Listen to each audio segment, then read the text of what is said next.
Nicolas Machiavel à Laurent le Magnifique, fils de Pierre de Médicis. Ceux qui veulent bien faire leur cour à un prince s'introduisent auprès de lui en présentant ce qu'ils ont de plus précieux ou ce qu'ils savent convenir le mieux à son inclination.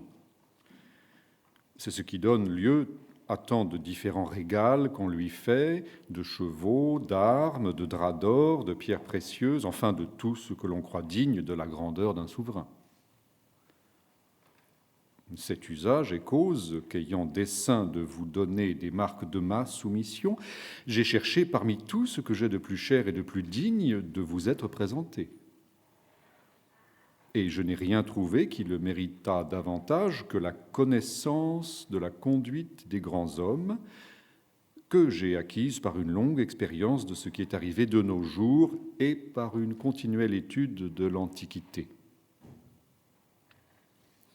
Après avoir donc bien médité et bien examiné cette matière, je l'ai réduite dans un petit volume que je dédie aujourd'hui à votre grandeur. Il est vrai que ce travail n'est peut-être pas tout à fait digne de vous, quoique je m'assure que votre bonté vous le rendra agréable, surtout quand vous aurez considéré qu'il n'est pas en mon pouvoir de vous présenter quelque chose qui vaille mieux qu'un petit ouvrage dans lequel vous pouvez apprendre en peu de temps ce que j'ai appris en de nombreuses années, avec 1000 travaux et 1000 disgrâces.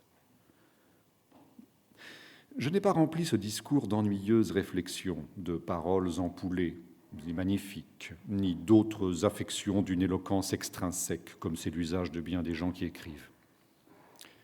Et j'ai évité tout cela parce que je suis persuadé qu'un ouvrage ne doit plaire que par la vérité, le bon sens et l'excellence de son sujet.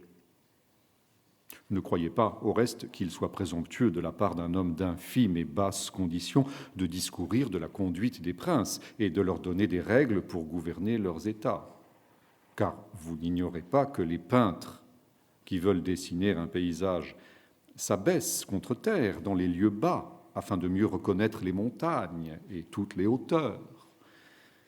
Et quand, d'autre part, ces mêmes peintres veulent bien s'apercevoir comment sont faits les vallons, ils se postent sur des montagnes.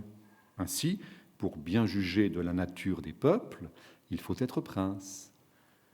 Pour bien connaître les princes, il faut être peuple.